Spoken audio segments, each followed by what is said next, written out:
Es un concepto que no es obviamente nuevo en Panamá, en el mundo, quiero decir.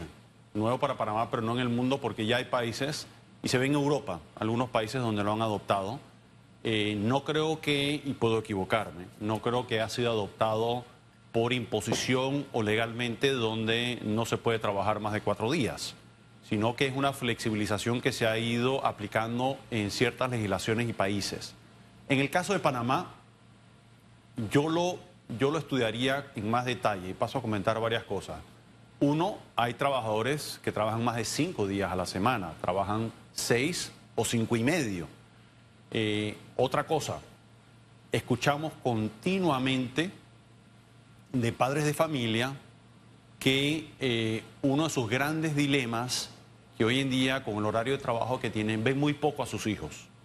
Tienen que salir de madrugada de casa y regresar tarde en la noche. Casi que ven por minutos a sus hijos al despertar y al acostarse. Imaginémonos ahora con una jornada más larga, cierto, tendrían un día más para los que trabajan 5 de estar con sus hijos, pero durante la semana sería definitivamente mucho menos tiempo con ellos. Y otro de los temas que ha salido mucho, que sale con frecuencia, es cuando los niños están solos, nada bueno pasa. Y tienden a ser, obviamente, muy vulnerables a ser capturados por pandillas, narcotráfico, malas influencias. Violencia sexual, etcétera. Esa fue la primera preocupación que a mí me surgió al escuchar la propuesta. Otro tema es lo de los 1.000 balboas o $1.000, que habría que analizar también. ¿Qué impacto tendría, sobre todo en la empresa privada, en términos de competitividad y productividad? Recordemos que un aumento de salarios en muchas actividades tiende entonces a provocar definitivamente aumento de precios. Claro. No es solo el caso de Panamá. Por ejemplo, miremos en Estados Unidos la famosa inflación que no cede. Es el perro correteando la cola, porque hay presiones inflacionarias, es decir, de aumento de precios, que lleva aumento de salarios, que lleva aumento de precios, que lleva aumento de salarios. Es un tema con el cual tenemos que tener mucho cuidado. La productividad, en este caso de las empresas, que también era otro tema de los que se debatía muchísimo luego de haber escuchado la propuesta, que todavía hay muchas cosas que no conocemos porque fue presentado en un debate donde hay muy poco tiempo para tratar de entender la complejidad o la estructura de la misma para que pueda ejecutarse y funcionar.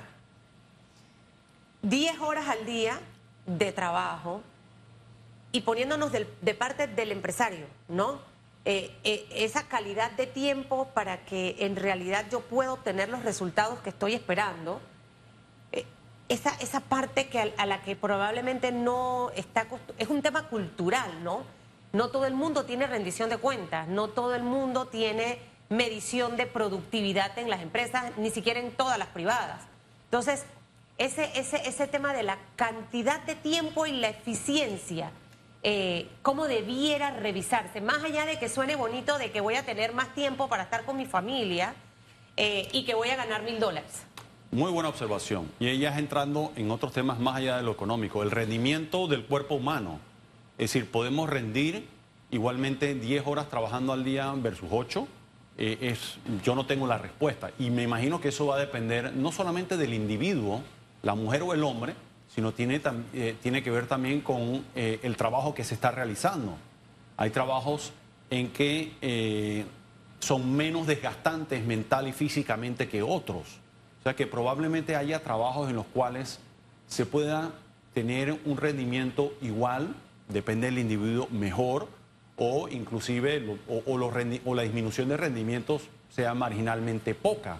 Así que eso yo creo que es complejo y debe analizarse. Ahora, el tema es ese, debe analizarse y debemos dar la oportunidad de analizarlo. Incluso el punto de partida básico, que es lo que establece la Constitución, que nuestra jornada laboral diurna, según Constitución, establecida en 8 horas. Entonces estaríamos hablando de una reforma a la Constitución, un elemento más a reformar en la Constitución. En fin, el tema da para mucho. Lo cierto es que debemos darnos la oportunidad de discutirlo porque al final gane quien gane la presidencia, tenemos que buscar alternativas para que la economía se reactive y, ¿por qué no?, también para que podamos observar el tema familiar, porque lo uno no contradice al otro. De acuerdo. Buscar salidas creativas y que esas camisas de fuerza que tienen a veces las relaciones laborales o tiene nuestra propia economía, hombre, de alguna forma deshacernos de ella. Tenemos que ser creativos y esta podría ser una de las vías a analizar. ¿No le parece? Esta y otras. Digo, lo tomo. Yo no sé si es... Hombre, a mí, y es una opinión de Felipe, yo tendría otras prioridades para atender lo que yo percibo con los problemas más apremiantes del país. Pero cada quien tiene su derecho a tener una opinión diferente. Ahora bien, noticia importante. Ahora sí vamos a hechos concretos, cosas que están pasando, porque tenemos que acostumbrarnos que en las campañas políticas hay una piñata de promesas. A veces no de compromisos reales, sino simplemente de promesas tratando de cautivar al votante. Ayer la Comunidad Europea toma una decisión y nos saca de la lista esta de exclusión. ¿Qué significa esto para Panamá, para los panameños, para nuestra economía y para la imagen del país? Es un siguiente, primero, positivo. Es una muy buena noticia.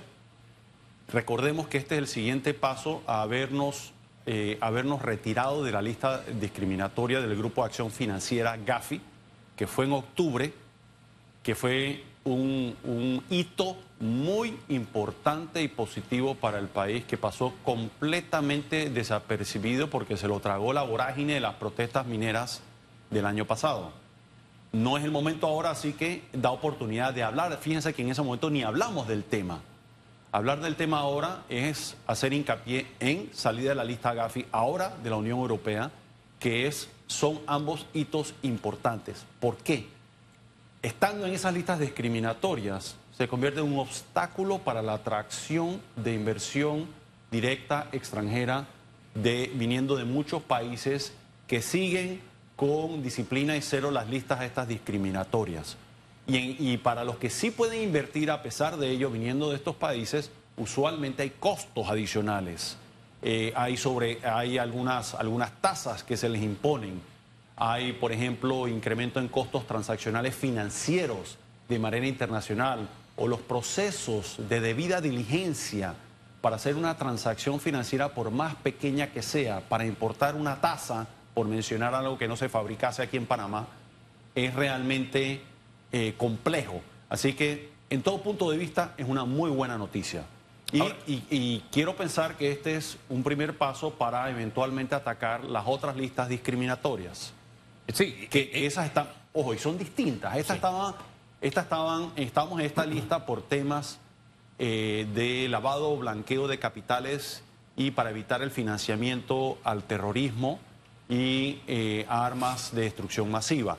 La otra lista discriminatoria o las otras listas discriminatorias que son de índole de impuestos tributarias, todavía la tenemos pendiente y la debemos atender. ¿Cuántas listas todavía nos quedan pendientes de esa, básicamente. Esa es la más importante. Hay varios países que no tienen la lista, pero el concepto es el mismo. El concepto es que hay países, sobre todo en Europa, que lo que reclaman justamente es que, sobre todo los regímenes especiales que tenemos en Panamá, por ejemplo, para las sedes de empresas multinacionales, ellos lo atacan. Y es resolvible. Es un tema de ponerse de acuerdo Panamá con esos países, con esas empresas que operan en Panamá, que es resolvible. Las conversaciones que yo he tenido con empresas con esas características, la impresión que yo tengo es que hay, reconocimiento del problema y además hay una posición de cooperación para resolver el problema. Lo otro, que sí es más complejo, son los temas que hablan de intercambio de información tributaria, que realmente no es para los panameños. Es decir, que den información de cualquiera de nosotros al fisco alemán, a nosotros nos tiene sin cuidado, pero probablemente ese individuo alemán que hace negocios en Panamá o americano que hace negocios en Panamá no quisiera eso. Entonces ese es un tema más complejo y, por supuesto, nosotros no queremos ser un país ni que sea percibido como una sede de personas naturales o jurídicas que vienen a Panamá estrictamente para evadir tributos en sus países. Pero ¿no es contradictorio un poco el haber salido de esta lista por temas de lavado de dinero, blanqueo de capitales y qué fue lo otro que mencionó? Y lo otro es tributario, evasión de impuestos. No, pero de esta lista, de esta de la que acabamos y armas de destrucción masiva. Y armas de destrucción masiva, que bueno, ese tema lo pongo un poco aparte, pero el tema de blanqueo que no deja de ser importante, sí, pero miremos el Medio Oriente hoy en día. Pero de blanqueo de capitales y de lavado de dinero, de una manera u otra también pudiera estar relacionado con el tema de evasión de impuestos. Porque quien evade impuestos también mete la plata donde no la tiene que poner, no tributa lo que tiene que tributar. Esto no daría como una luz de que Panamá está haciendo cosas. Si salimos de esta gris, eso no nos da como un punto en positivo para ver si podemos salir de la otra, ya que no somos un territorio para lavado de dinero, ni blanqueo de capitales, ni destrucción masiva de armas. Sí y no. Sí, porque manda una señal positiva del compromiso del país. Okay. Está enviando una señal alta y clara de que Panamá tiene el espíritu de cooperación con las normas internacionalmente aceptadas. ¿Una señal mediática?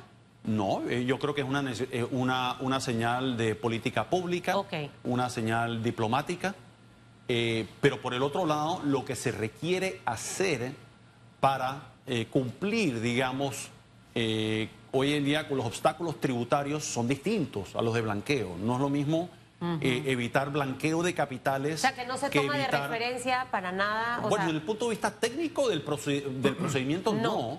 Okay. Pero desde el punto de vista del espíritu de cooperación, yo creo que sí. Claro. ¿Y cómo beneficia al panameño que nos ve y nos escucha hoy?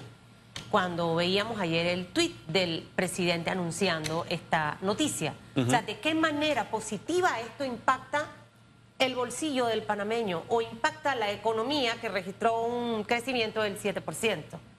¿En positivo o no positivo? Son de esos temas complejos, que son muy amplios, muy macros, que es un reto explicarlos al nivel de detalle del individuo, de la persona que se siente muy alejado de esos temas. Pero sí tiene un impacto. Tiene el impacto, por ejemplo, que venga una gran empresa. Por ejemplo, es el caso de que va una empresa que fabrica microprocesadores y se establece en Costa Rica, que crea muchos empleos muy bien remunerados y pagados, que entrena y reentrena a sus empleados. O una empresa enorme de logística como un Amazon, por ejemplo, que llega a un país de una posición geográfica tremendamente ventajosa como Panamá, que puede crear muchísimos trabajos. Es decir, el impacto que esto puede tener en un cambio y una mejora en nuestra condición social y económica es importantísima. Atrae inversión. De atraer inversión, sí, y crear empleos buenos.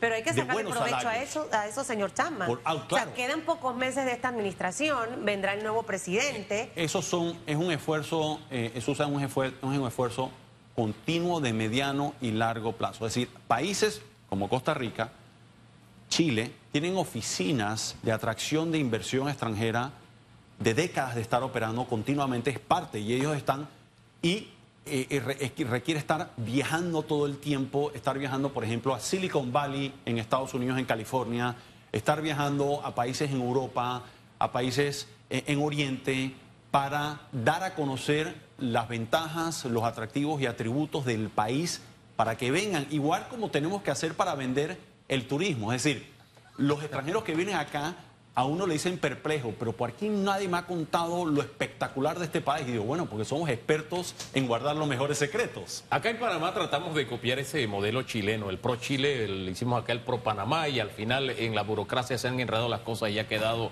con un ministro encargado y muchos en la tarea, y al final lo que se hace no necesariamente nos ha traído el mismo resultado. Y lo otro, Hugo, el mejor vendedor de un país, sobre todo pequeño, es el presidente de la República. Eso es importante. Pero es el vendedor número uno de la nación, vendedor en el buen sentido de la palabra, de vender los atractivos y los atributos de un país.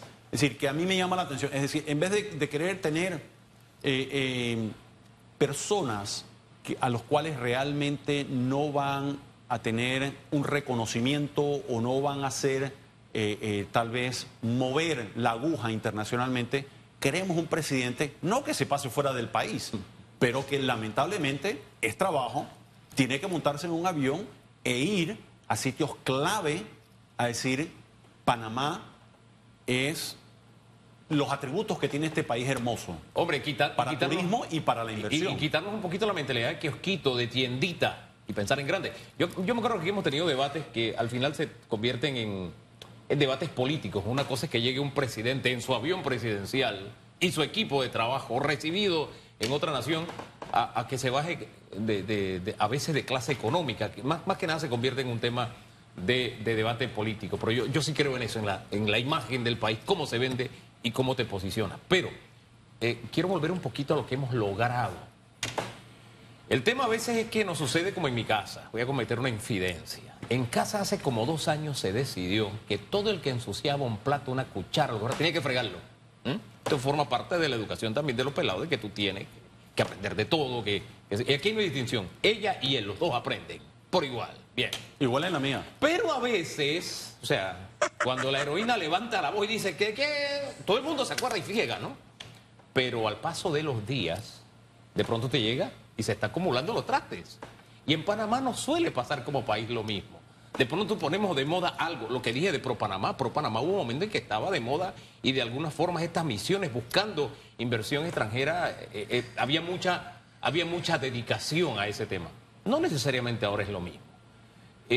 Para haber salido de estas 2 listas es importante, pero el tema es mantenernos fuera de las listas. Ese es el reto de aquí en adelante, ¿no le parece? Totalmente. Sí, totalmente de acuerdo. Primero salir es un triunfo y después mantenerse fuera de las listas es un reto que tenemos que tener presente todo el tiempo. Quisiera volver al tema que mencionó Susan, el crecimiento económico, y usted lo mencionaba en los titulares. Y está en pregunta también. Que es otro de los temas que a veces es difícil pasar del bosque, no solo a los árboles, sino a las hojas, explicarle al individuo, bueno, ese número, ¿qué significa para mí? Un comparativo sencillo. Es como si calculáramos la calificación promedio en un salón de clase. Y dice el maestro, bueno, la calificación promedio de este salón de clase fue muy buena porque fue 4. Sí, pero de ese 4 hubo alumnos con 4,5, 4,7 y 5. Que los y alumnos aportaron con para 2,5, 2 y 1,5. Y esos del 4,5 aportaron para llegar al 4 promedio. Así es. ¿Qué significa eso? Que tenemos sectores muy dinámicos, creciendo mucho, produciendo empleo de alta calidad y de altos salarios, y otros, todo lo contrario, que crecen muy poco, que crean mucho, que crean poco empleo, y el empleo que crean es precario. Sería bueno, señor Chapman, para que el panameño pueda entender esto, por el 7%, que eso se convierte en titular de todos lados y lo ves por todos lados, y el panameño cuestiona mucho, eso no, yo sigo igual.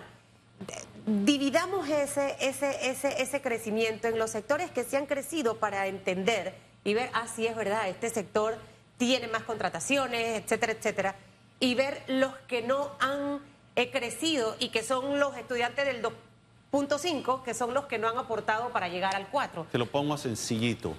Y miremos, los datos no mienten, los números, como tú mencionabas al inicio, los números no mienten. Los sectores que más crecen, donde hay empleos de más altos salarios, son los que requieren mejor preparación académica y técnica. Hablar inglés también. Hablar inglés, uno de tantos, pero sobre todo lo que mencionaron los debates, los famosos STEM, que algunos preguntarán qué significa eso. Significa ciencias, tecnología, ingeniería, matemáticas, y yo añadiría idiomas a un país como este. Okay. El que domina esos temas, y por dar un ejemplo hacia dónde va el mundo, inteligencia artificial, programación, inteligencia de negocios, análisis de datos. ¿Cuántos jóvenes están entrenando en eso? ¿Dónde está el futuro? Sí, el futuro y ese no es está el sector que está creciendo en este momento, donde hay mejor mundo, contrataciones. Lo primero, y y no solo a Panamá, miremos, ¿dónde está creciendo el mundo? ¿Dónde se están creando los empleos que producen mayores ingresos, mayor satisfacción personal y mayores oportunidades de crecimiento? Todos esos sectores en el mundo y en Panamá vienen de la mano con una mejor educación, contenido, viene mejor con, y si no es educación, y no tiene que ser educación universitaria, hay mucha educación técnica, por ejemplo, en programación, en análisis de datos, que realmente puede llevar a personas inclusive a acceder a salarios más altos que alguien que tiene un título universitario. Por ejemplo, alguien que tiene un entrenamiento técnico en esos temas que yo he mencionado, me atrevería a decir que las probabilidades son bastante altas de que va a obtener un salario, un trabajo con un mejor salario que un abogado, por mencionar algo que tantos abogados que tenemos en el país. ¿Y cuáles son los sectores que no han crecido? Los sectores que están creciendo muy poco y están rezagados, tenemos los sectores primarios, primordialmente el agro y el sector pecuario, son los que están más rezagados en un país que todavía tiene muchas oportunidades en eso. Es un sector que emplea muchísima gente, salarios muy bajos. Pero tienes otros sectores como el logístico, que aparte del canal, pensemos en todas las empresas que en alguna otra medida se afectan positivamente por la posición geográfica y por el canal, puertos, servicios a buques, transbordo, comercio internacional, procesos de agregación de valor para reexportación de bienes. Todos esos requieren unos niveles de preparación académica que permite acceder a esos trabajos que eventualmente va a hacer que la siguiente generación tenga una mayor comodidad económica que la anterior. Ahora, estamos hablando del acumulado mensual del 2023 del IMAE, el índice mensual de la actividad económica, 7%, y qué bien. Ese es el Producto Interno Bruto, sí. Ahora sí, entonces, ¿qué expectativa tenemos para el 2024, que es donde nos encontramos? Mira, para el 2024 nosotros antes del evento de las protestas de la mina ya habíamos previsto un menor crecimiento positivo, pero lo que llamamos una disminución de la velocidad de crecimiento o desaceleración. ¿Por qué? Si miramos las últimas 8 elecciones en el país, en ese periodo de elecciones la economía en todos esos casos creció positivamente. Importante recordar, no hubo contracción en ninguno de esos años de elecciones. Sí, la única contracción que ha tenido este país en los últimos 33 años, casi 34, fue el año de la pandemia, 2020. Ningún otro año ha sido negativa. Ni en la crisis del 2000, ni en la crisis del 2008. No fue ni en la crisis de 1997, de la crisis tequila y la crisis asiática.